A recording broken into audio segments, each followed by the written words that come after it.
raging angry, and I would hit him. He wouldn't hit me back. He would, he just was an amazing, amazing big brother.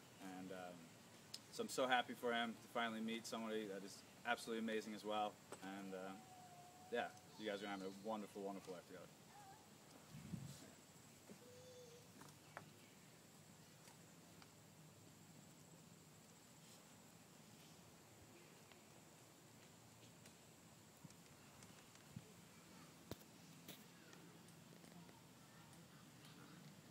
Really come prepared to say anything much, but Seth is one of those rare individuals who has his compass really set at true north. I think most of us know values and have values in our life, but the difficulty comes with trying to compensate and adjust our values with the realities of living in this world. Seth has adopted a philosophy in which his values predominate, and no matter what the conventional mores are, he holds true to them. I'm really happy for Seth and Andy. Obviously, I don't know Andy anywhere near as long or as well as I do Seth, but knowing Seth, I can't imagine that this union would be anything but blessed and happy for the rest of their lives, and I wish them nothing but the very best.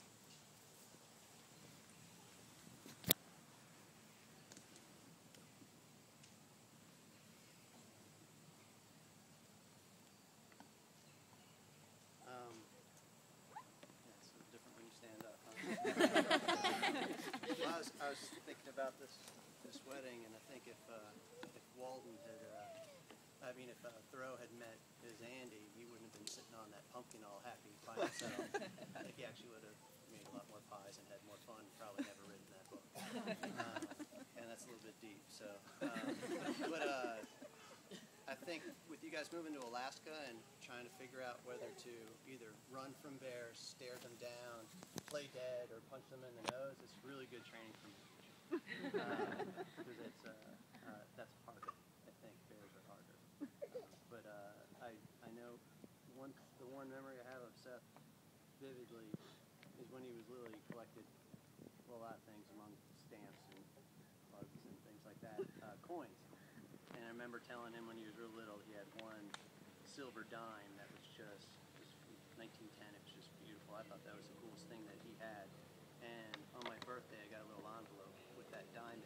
It was his favorite favorite of his set. And I had said, look like it. I told him that it's my lucky dime on my desk. And it's always been so fun. And there's been some obviously, not obviously, but some rough patches. But you've always had hope.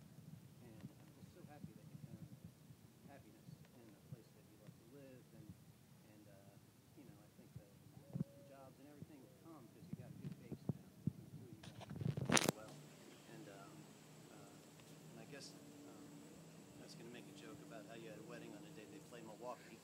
But I like that you guys have so much to build on, so much in common. It's so important.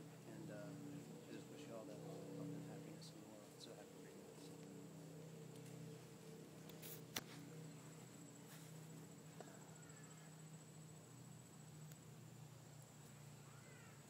So, this has been pretty emotional for me coming back to Camp Darkwater, where I spent so many summers, both starting with I think 6 or 7 till just about 20, and I think about all the the whole time I was there. Andy was there as well as some of the rest of you. And some of the people who were not there were either at similar areas or were here before or after. And I think about how you take the first steps, how you take some of the first steps together at these times. Either the first time when you are 7 or 8, and you spend some nights without your parents, and it's you wonder if you can last even one night, and then you see. The next year, you're begging to come back, and it's because of some of the friends you make here, like Andy. And you take these first steps as a kid, and then later when you're going through these difficult puberty times, you take some other first steps there, maybe getting up courage. But as you do that, you're slowly growing. And I don't want to say that this kind of everyone had a place where they took those steps. But I think Darkwaters, one of the things Darkwaters gave us, as you can see, it's a pretty simple space, which meant that anything we had here, we had to make from ourselves. We had to make a community. We had to grow. We had to make spaces for ourselves, because there was nothing you could do here to occupy your time that does not involve other people. And if you don't do it well with other people, then you can't make these steps in a safe way. And what we had here was a place to do that. And later, of course, when we were 16, 17, 18, until the early 20s, we took other first steps here. But we had a way to do it that was safe. And what I especially like about seeing Andy here with Seth is, I think that you two you have created this kind of community where you are safe to take the next steps in your life together in this sort of non-judgmental fashion, where you make the community based on who you are, and based on your personalities, and based on, let's say, an enthusiasm that is not because you own something, and not because you have a physical thing outside that is necessary. You have it because it's within you, and it's something you make and you bring, and that can be in Philadelphia or Alaska or whatever. And I'm enjoying watching you take these next steps here, and I'm looking forward to sharing some of the next steps in the future and watching them. So I wish you all the best.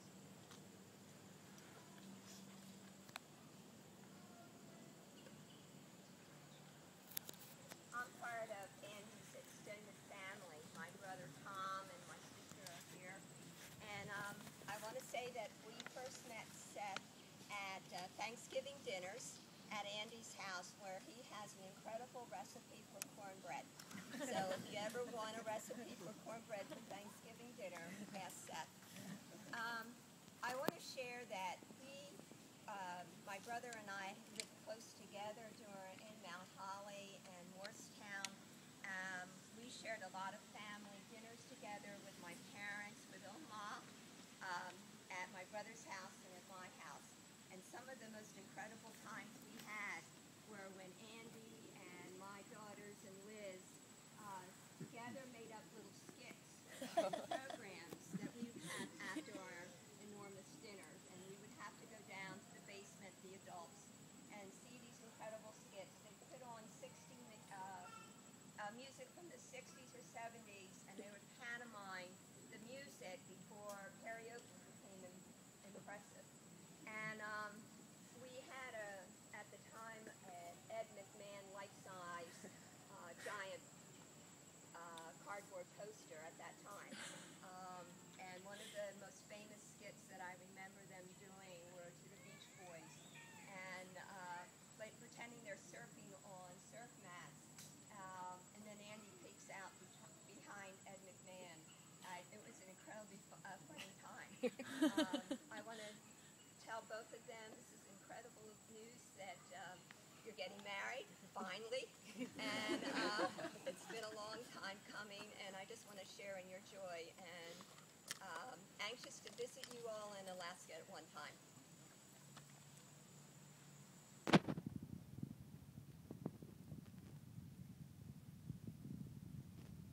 Been a lot of to the place today, and thank you for talking about the camp here, because a lot of us know Andy from Silver Bay, and those of us who know Andy from Silver Bay were always a little bit resentful of this other place we kept hearing about. some camp that was kind of pulling her away from our orbit at times, and so we're appreciative of the opportunity to see this beautiful place and to see this other place that's so special in her life. One of the characteristics of the Silver Bay community, for those of you who don't know, up on Lake George, where the Lord family has quite a connection, is it's a very strong community, and one element of that is it can be a really intimidating place, I think, to bring in a new partner or potential spouse into that community. And so I always feel a little feel badly for that person who's the new person brought in, having to kind of make the grade, because I think the bar is often very high. Even though it's a supportive community, you know, we want to make sure that anyone who's going to end up with someone from our group is going to be up to the task. And so it's been a real pleasure the last few years to get to know Seth in many different contexts, up there as well as at other gatherings and weddings for friends of ours. So just know that we're really pleased to have Seth as part of our Silver Bay family along with Andy.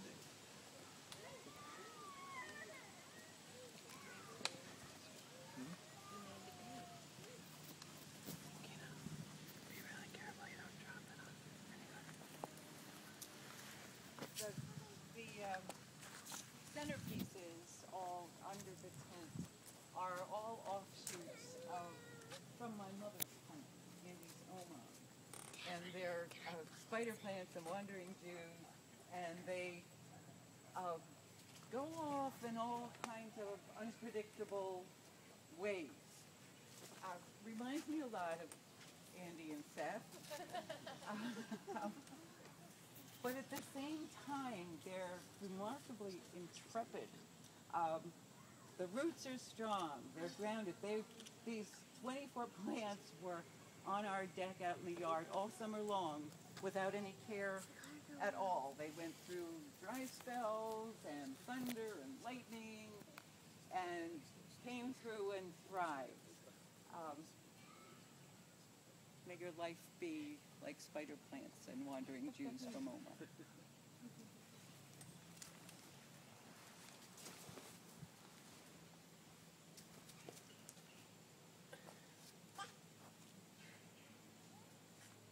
Well, this is the time for our vows, but I have to say, just thank you so much for all your kind words, but more importantly for coming. We are just so very grateful to see all these friends and family, and thank you very much. Andy, so I haven't Sorry.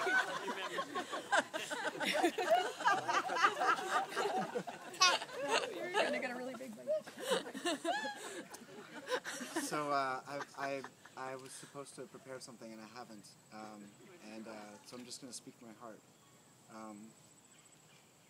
I'm just so grateful and blessed to have met you. You know, from the very first time we had coffee, you're just such an interesting person, and I was very intrigued. And as I got to know you, I was just struck by your kindness, and I'm so grateful and so blessed. And I'm going to do my best.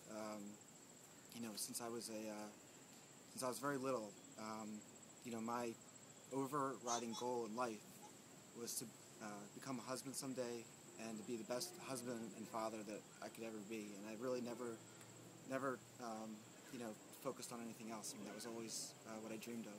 And I'm just going to do my best. And you're going to tell me when I'm you know, missing the mark. But I'm going to do my best to be the best husband and hopefully father someday. And I love you very much. And thank you very much. Okay, I had to write mine down. On a blue card. Something blue. Okay. I made them like promises. I love you very much. I promise to slow down and enjoy each day with you. I promise to always love and support you through thick and thin. I promise to always love and support the Phillies and Eagles through thick and thin. I promise to continue this amazing adventure that we've been having. And I promise to create new adventures with you. And I love you more and more each day. And thank you for letting me have my wedding at camp. All right. That's the end? Nope. Oops. It's okay. All right. Never go wrong, so let you know.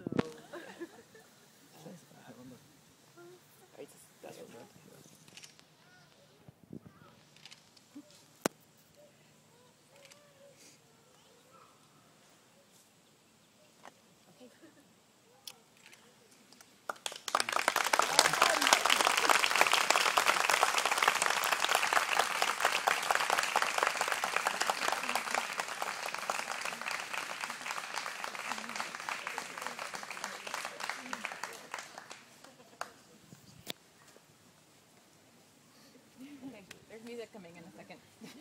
Help us hurry.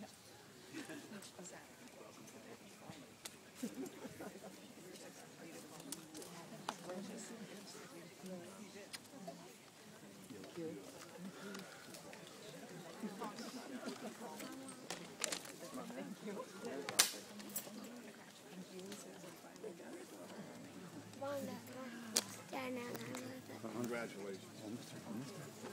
She's doing something. Mom, I know. Yeah. Thanks, bud. We can make the courage the whole time. My opening line was, I know I'm not Quaker because I hate speaking in public. Yeah. Thank you so much. Praise God. Yeah.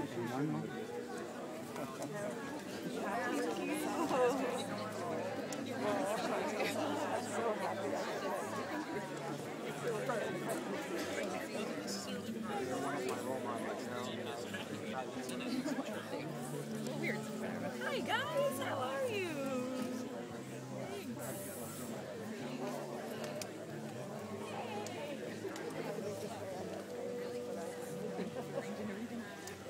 You guys don't have to wait, you can filter. Really, like, fun and wonderful. You guys have told you. Oh man, that's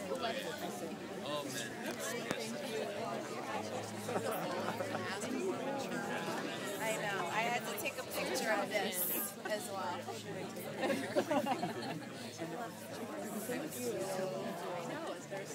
My mom's